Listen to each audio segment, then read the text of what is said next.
എല്ലാവർക്കും നമസ്കാരം. ഇന്ന് നമ്മൾ ചെയ്യാൻ പോകുന്നത് തികച്ചും നാടൻ രീതിയിൽ വളരെ ടേസ്റ്റി ആയിട്ടും അതുപോലെ സിമ്പിളായിട്ടും തയ്യാറാക്കാൻ പറ്റുന്ന ഒരു മാങ്ങ അച്ചാറിൻ്റെ റെസിപ്പിയാണ്. മുമ്പൊക്കെ നമ്മുടെ വീടുകളിൽ മാങ്ങ സുലഭമായിട്ട് കിട്ടുന്ന സമയത്ത് വലിയ ഭരണികളിലൊക്കെ ഉപ്പിട്ട് വയ്ക്കുകയും അച്ചാറിട്ട് വയ്ക്കുകയൊക്കെ ചെയ്യുമായിരുന്നു.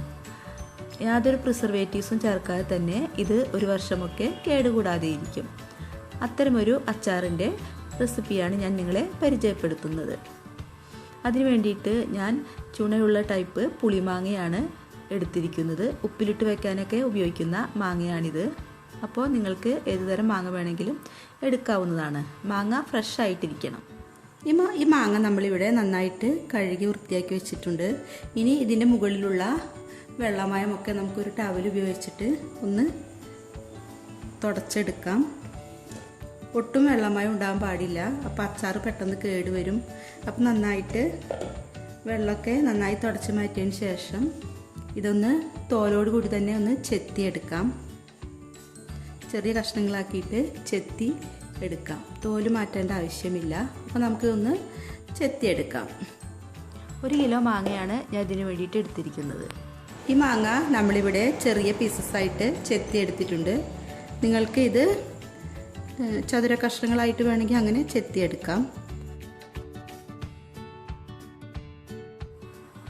ഇതിലേക്ക് പൊടിച്ചെടുക്കാൻ വേണ്ടിയിട്ട് ഞാൻ കുറച്ച് ഉണക്കമുളക് എടുത്തിട്ടുണ്ട്. ഏകദേശം ഒരു 150 ഗ്രാമോളം വരും. എരിവ് നിങ്ങളുടെ ഇഷ്ടത്തിനനുസരിച്ചിട്ട് എടുക്കാവുന്നതാണ്. ഈ അച്ചാറിന് കുറച്ച് എരിവ് കൂടുതലായിട്ട് വേണം. അപ്പോൾ അതിനനുസരിച്ചിട്ടുള്ള മുളക് നമ്മൾ എടുക്കണം. മുളകിൻ്റെ ഞെടുപ്പ് മാറ്റിയതിന് ശേഷം ഇത് ഒന്ന് നന്നായിട്ട് വെയിലത്ത് വെച്ച് ഉണക്കി എടുക്കുക. അതിനുശേഷം ഒരു സ്വല്പം തരിതരിപ്പായിട്ട് പൊടിച്ചെടുക്കണം. മുളക് എടുക്കുമ്പോൾ എപ്പോഴും നല്ല ടൈപ്പ് മുളക് നോക്കിയെടുക്കാൻ ശ്രദ്ധിക്കണം. എന്താണെന്ന് വെച്ചാൽ ഇത് കുറച്ച് കാലം നമുക്ക് കേടുകൂടാതെ എടുത്തു വയ്ക്കാൻ പറ്റുന്ന ഒരു അച്ചാറാണ്. അപ്പോൾ നമ്മൾ കൂടുതൽ ഉണ്ടാക്കുകയാണെങ്കിൽ നല്ല മുളക് തന്നെ നോക്കി എടുക്കുക. ഈ ഉലുവ മാങ്ങ അച്ചാർ തയ്യാറാക്കാൻ വേണ്ടിയിട്ട് നമ്മളിവിടെ ആവശ്യത്തിനുള്ള മുളക് ഇവിടെ പൊടിച്ചെടുത്തിട്ടുണ്ട്. അപ്പോൾ മുളകിൻ്റെ എരിവ് കൂടുതലുള്ള ടൈപ്പാണെങ്കിൽ അതിനനുസരിച്ച് നിങ്ങൾക്ക് ആവശ്യത്തിനനുസരിച്ച് ഇട്ടാൽ മതിയാവും.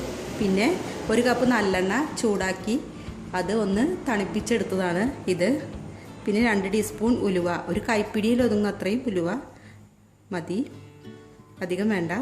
പിന്നെ 2 കുടം വെളുത്തുള്ളി ചതച്ച് തൊലി കളഞ്ഞ് ചതച്ചെടുത്തിട്ടുണ്ട്. പിന്നെ കല്ലുപ്പ് എടുത്തിട്ടുണ്ട്, ആവശ്യത്തിന് ഇട്ട് കൊടുത്താൽ മതി. പൊടിയുപ്പ് ഒരിക്കലും എടുക്കാൻ പാടില്ല, കല്ലുപ്പാണ് ഉപയോഗിക്കേണ്ടത്. ഈ അച്ചാറിൽ നമ്മൾ വെള്ളമൊന്നും തീരെ ചേർക്കുന്നില്ല. അപ്പോൾ അതുകൊണ്ട് ഈ കല്ലുപ്പിൽ നിന്നുള്ള വെള്ളം മാത്രമാണ് അച്ചാറിലേക്ക് വരുന്നത്. അപ്പോൾ കല്ലുപ്പ് തന്നെ എടുക്കാൻ ശ്രദ്ധിക്കുക. അപ്പോൾ നമുക്കിനി അച്ചാർ തയ്യാറാക്കി കഴുകി വൃത്തിയാക്കി ഉണക്കിയെടുത്ത ഒരു ഭരണിയിലേക്ക് ഈ മാങ്ങ ഇട്ട് കൊടുക്കാം. ഭരണിയിലോ അല്ലെങ്കിൽ ചില്ലിൻ്റെ പാത്രത്തിലോ എങ്ങനെ വേണമെങ്കിലും നമുക്ക് അച്ചാർ ഇട്ട് വയ്ക്കാവുന്നതാണ്. അപ്പോൾ ഈ പാത്രത്തിലേക്ക് നമുക്ക് ഈ അച്ചാർ ഇടാൻ തുടങ്ങാം. അപ്പോൾ ആദ്യം ലെയറായിട്ടാണ് ഇടേണ്ടത്. ആദ്യം കുറച്ച് മാങ്ങ നമുക്ക് ഇതിലേക്ക് ഇട്ട് കൊടുക്കാം. അതിനുശേഷം ആവശ്യത്തിനുള്ള ഉപ്പ് ഓരോ ലെയറായിട്ട് വേണം ഇട്ട് കൊടുക്കാനായിട്ട്. ഉപ്പിട്ട് കൊടുത്തിട്ടുണ്ട്. പിന്നെ സ്വല്പം ഉലുവ, അതുപോലെ മുളകിൻ്റെ പൊടി നമുക്ക് കുറേശ്ശെയായിട്ട് ഇതിലേക്ക് ഇട്ട് കൊടുക്കാം. അതിനുശേഷം അടുത്ത ലെയർ മാങ്ങ ഇട്ട് കൊടുക്കാം. ഭരണിയിൽ വെള്ളമയം ഒട്ടും ഉണ്ടാകാൻ പാടില്ല. നന്നായിട്ട് കഴുകി വെയിലത്ത് ഉണക്കി എടുക്കണം. ഇനി ഇതുപോലെ നമുക്ക് ആവശ്യത്തിനുള്ള ഉപ്പ്, ഉലുവ ഒക്കെ ഇങ്ങനെ ലെയറായിട്ട് ഇതിലോട്ട് ഇട്ട് കൊടുക്കുകയാണ് വേണ്ടത്. അതുപോലെ ചതച്ചെടുത്ത വെളുത്തുള്ളി ഇടയ്ക്ക് വിതറി കൊടുക്കാം.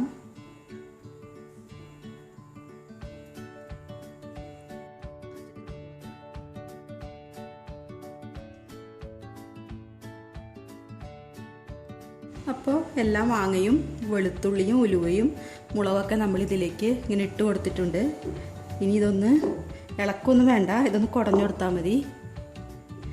സ്പൂൺ വെച്ച് ഇളക്കുകയോ ഒന്നും വേണ്ട. ഇനി നമുക്ക് ഈ ചൂടാക്കി വെച്ചിരിക്കുന്ന നല്ലെണ്ണ ഇതിൻ്റെ മുകളിലേക്ക് അങ്ങ് ഒഴിച്ചു കൊടുക്കാം. അപ്പോൾ ഈ എണ്ണ കൂടി ഇതിലേക്ക് നമ്മൾ ഒഴിച്ചു കൊടുത്തിട്ടുണ്ട്. ഇനി നമുക്കിത് ഒരു വൃത്തിയുള്ള തുണി കൊണ്ട് ഒന്ന് മൂടി കെട്ടി വയ്ക്കാം. ഒരു 15 ദിവസമെങ്കിലും ഇങ്ങനെ വെക്കണം. അതിന് ശേഷം ആണ് നമുക്ക് ഈ അച്ചാർ ഉപയോഗിക്കാൻ പറ്റുകയുള്ളൂ. അപ്പോൾ ഇതിങ്ങനെ വെച്ചതിന് ശേഷം നമുക്കൊരു തുണി കൊണ്ട് ഇതൊന്ന് മൂടിക്കെട്ടാം. ഇതിപ്പോൾ ഒരു തുണി ഉപയോഗിച്ചിട്ട് നമ്മൾ ഇതിൻ്റെ വായ മൂടി കെട്ടിയിട്ടുണ്ട്. ഇനി ഒരു 15 ദിവസം കഴിഞ്ഞതിന് ശേഷം മാത്രമേ ഇത് തുറക്കാൻ പാടുള്ളൂ. അപ്പോഴേക്കും നമ്മുടെ അച്ചാർ ഇവിടെ പാകമായിട്ട് വന്നിട്ടുണ്ടാവും. അപ്പോൾ നമുക്കൊരു 15 ദിവസം അച്ചാർ പാകമാകാൻ വേണ്ടിയിട്ട് വെയിറ്റ് ചെയ്യാം.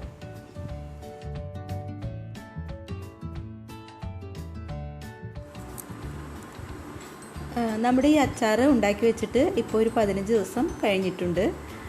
അത്രയും ദിവസം കഴിഞ്ഞാലേ അച്ചാർ നന്നായിട്ട് പാകമായിട്ട് വരികയുള്ളൂ. അതിന് മുമ്പ് നമ്മൾ അച്ചാർ തുറന്ന് എടുക്കാനോ അല്ലെങ്കിൽ ഇളക്കി കൊടുക്കാനോ പാടില്ല. നമ്മുടെ മാങ്ങ ഇപ്പോഴിവിടെ പാകമായിട്ട് വന്നിട്ടുണ്ട്. ഇതിൻ്റെ മുകളിലോട്ട് 1/2 കപ്പ് നല്ലെണ്ണ ചൂടാക്കി ആറിയതിന് ശേഷം ഞാൻ ഒഴിച്ചു കൊടുത്തിട്ടുണ്ട്. അച്ചാറിൻ്റെ മുകളിൽ പൂപ്പൽ വരാതിരിക്കാൻ വേണ്ടിയാണ് ഇങ്ങനെ ചെയ്യുന്നത്. ഈ അച്ചാർ ഇനി നമുക്ക് ഒരു വെള്ളമയമില്ലാത്ത ഉണങ്ങിയ ഒരു കയ്യിൽ ഉപയോഗിച്ചിട്ട് എടുക്കാവുന്നതാണ്. ഇപ്പോൾ ഇത് പാകമായി വന്നിട്ടുണ്ട്. ഇനി നമുക്കിത് കുപ്പികളിലാക്കി സൂക്ഷിച്ചു വയ്ക്കാം.